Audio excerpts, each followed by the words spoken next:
কখনোই আমাদের কোনো শর্তেই হাল ছাড়া উচিত না। জীবনে যতই বাধা আসুক এগিয়ে যেতে হবে।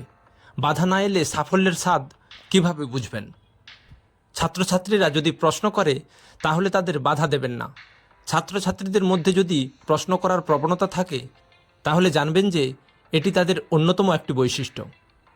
নির্দিষ্ট লক্ষ্য, ক্রমাগত জ্ঞান অর্জন করা, কঠোর পরিশ্রম এবং হার মানব না এমন মনোভাব, এই চারটি বিষয় যদি আপনি জীবনে মেনে চলেন তাহলে আপনি যে কোনো লক্ষ্যেই সাফল্যের সঙ্গে পৌঁছাতে পারবেন।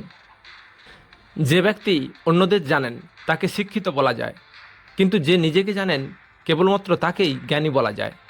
আর জ্ঞান ছাড়া কি শিক্ষা কোনো কাজে আসে? যতদিন না পর্যন্ত আমাদের দেশের মানুষ নিজেকে সম্মান করবে ততদিন পর্যন্ত বিশ্বের দরবারে সম্মান পাওয়ার আশা করাটাই উচিত নয়। এই পৃথিবীতে ভীতুর কোনো জায়গা নেই। যে শক্তিমান সে অন্য আরেক শক্তিমানকে সম্মান করতে পারে। আমাকে একটা কথা বলুন, ভারতীয় মিডিয়া এত বেশি নেগেটিভ কেন?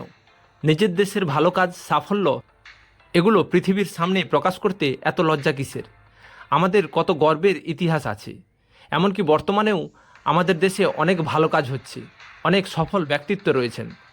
তাহলে তাদের নিয়ে কেন বেশি প্রচার হয় না? যদি কারো প্রশংসা করতে চান তাহলে তা করুন জনসমক্ষে, কিন্তু যদি কারো কাজের সমালোচনা করতে চান তা ব্যক্তিগতভাবে করাই শ্রেয়। একজন খারাপ ছাত্র একজন দক্ষ শিক্ষকের কাছ থেকে যা শিখতে পারে তার চেয়ে একজন ভালো ছাত্র একজন খারাপ শিক্ষকের কাছ থেকে অনেক বেশি শিখতে পারে। একজন মহান ও আদর্শ শিক্ষকের মধ্যে কয়েকটি বিশেষ গুণ অবশ্যই থাকা উচিত: করুণা, জ্ঞান এবং অদম্য ইচ্ছাশক্তি। আমার মতে কম বয়সী ছেলেমেয়েদের মধ্যে পক্ষপাতিত্ব অনেক কম থাকে এবং অনেক বেশি আশার মনোভাব থাকে। তারা কল্পনা প্রবণ হয়